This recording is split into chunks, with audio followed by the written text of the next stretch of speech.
Prenez 30 secondes pour essayer de vous imaginer ce qu'il reste de vous si vous retirez votre mémoire. Prenez vraiment le temps de réfléchir, stoppez la vidéo et demandez-vous ce qui reste de votre vous, qui vous êtes si vous retirez absolument toute votre mémoire. Eh bien, il reste la présence, le fait que vous soyez présent, c'est la seule chose qui reste. Vous êtes présent au monde, vous êtes vierge et vous êtes avec votre corps et les émotions qu'il y a dans votre corps. Maintenant, je vais essayer de vous démontrer que, en réalité, cette mémoire, elle est vraiment très courte et que vous avez déjà oublié la plupart des choses que vous avez vécues jusqu'ici. Tout ce qui concerne l'intellect, la mémoire des détails, eh bien, vous avez tendance à l'oublier. Petit test, est-ce que vous arrivez à vous souvenir ce que vous avez fait mardi, il y a 2 semaines? Essayez de prendre un bic et de noter sur une feuille tout ce dont vous vous souvenez de mardi, il y a 2 semaines. La plupart des gens n'auront pas de réponse ou ils vont mettre un fait marquant. Et c'est, imaginez-vous, encore plus grave si on part 2 ans en arrière, 10 ans en arrière. Tous ces détails, toute cette mémoire, elle est effacée au fur et à mesure. Au final, qu'est-ce qui reste? Il reste juste les émotions. Ce que vous vous souvenez de tout ce qui vous est arrivé dans la vie, aujourd'hui, maintenant, c'est tout ce qui vous a marqué, tout ce qui a été concrétisé, figé dans de l'émotionnel. Vous avez une mémoire émotionnelle, l'être humain a une mémoire émotionnelle, c'est pour ça que les professionnels de la mémorisation utilisent les émotions pour se souvenir des choses. C'est parce que c'est comme ça que l'on fonctionne. Pour se souvenir des choses, on a besoin que ce soit associé à une émotion. Vous ne pouvez vous souvenir de rien dans votre vie. Quel que soit l'effort que vous fassiez, vous allez devoir retrouver d'abord l'émotion. Une fois que vous aurez retrouvé l'émotion, vous allez pouvoir vous agripper à cette émotion et commencer à détailler le souvenir et à retrouver les souvenirs en décousant l'émotion et en vous souvenant. L'émotion est un compactage qui rassemble la mémoire et qui vous permet de vous souvenir des choses. Pour vous souvenir d'un fait, il faut une émotion repère.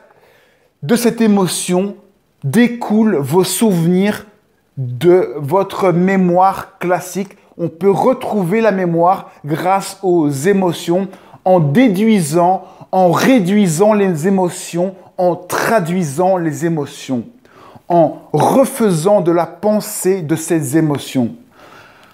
Notre machine mentale est là pour traduire ces émotions qui apparaissent. On vit des émotions qui apparaissent dans notre cadre, dans notre monde, et on les exprime avec de la pensée, on l'enrobe de pensée pour pouvoir vivre l'expérience, vivre l'émotion, vivre le script de la vie. Qu'est-ce qui est à retenir? C'est que il n'existe que vos émotions. La seule partie mémoire dont vous vous souvenez, votre nom, etc., vous vous en souvenez juste parce que ça revient souvent et même que ça a été associé à des moments très forts sûrement. C'est pour ça que vous vous souvenez de votre nom, de votre adresse. C'est quand ça a un sens agenda. C'est votre mental agenda qui fonctionne bien. Le mental est là pour ça. C'est avant tout un agenda. Il fonctionne très bien en tant que agenda s'il faut se souvenir de choses précises à ne pas oublier. Là, le mental, il va être présent et efficace. C'est un type de mental. Il existe 3 types de mental. Le mental agenda, le mental de la présence, donc le fait de savoir que vous êtes là. Donc si on retire toute votre mémoire, eh bien il y a ce mental-là de je suis là, je suis présent. Et puis il y a le troisième mental, c'est celui qui modélise le monde, qui transforme les émotions en pensée et qui fait votre vie. On a donc la modélisation, l'agenda et le je suis, la présence. Que reste-t-il donc de votre mental si on retire la mémoire? On a vu que la mémoire, elle partait, elle servait à rien, elle revenait juste quand l'émotion était là. Donc la mémoire, c'est pas vous, vous pouvez oublier parce qu'elle s'efface directement. Les émotions, est-ce que c'est vous? Eh bien, les émotions, vous ne faites que les traduire. C'est quelque chose que vous traduisez en permanence, que vous ressentez, que vous ne contrôlez pas. S'il y a une chose qu'on ne contrôle pas, c'est bien nos émotions. Donc, la seule chose à laquelle vous pouvez vous identifier, c'est le sujet, c'est je suis. Lorsqu'on retire tout ça, c'est vous êtes là, je suis. Ensuite, il y a les émotions. Qu'est-ce qu'une émotion? Eh bien, l'émotion, c'est ce qu'on met après je suis. C'est je suis en état de... Ça, c'est l'émotion. Je suis en état de colère. L'émotion de la colère. Je suis en état de tristesse. Je suis en état de... Ça veut dire que notre corps est en état. Il est. Il y a d'abord la présence, le sujet, et puis il y a l'émotion. L'émotion, elle est. C'est je suis. Je, c'est le sujet, comme on l'a vu, le mental. Et puis il y a suis, c'est l'être, le verbe être qui est conjugué. Nous conjuguons les émotions, nous les traduisons en pensée.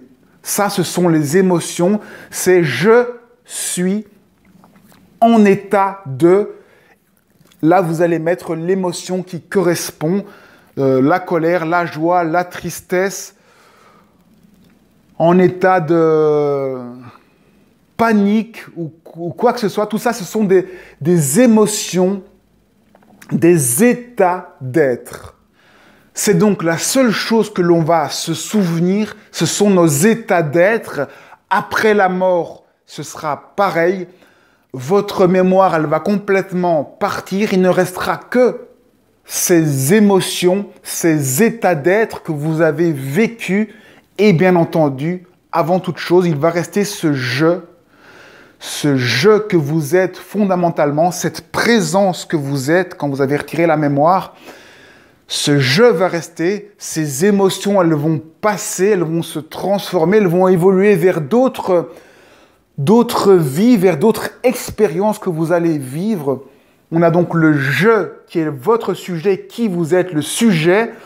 Ensuite, il y a le suis qui est la conjugaison de votre être. La conjugaison, eh bien, c'est conjuguer, c'est faire avec, c'est les expériences de la vie, c'est les différents états d'être que vous allez expérimenter de corps en corps. Ce sont les corps, c'est le mouvement. Donc, dans ce « je suis », il y a vraiment tout. Il y a le sujet, je suis, c'est l'être, et puis l'objet, tous les objets qui vont défiler dans vos vies, dans vos corps, et qui vont vous permettre comme ça, à l'infini, de vivre qui vous êtes.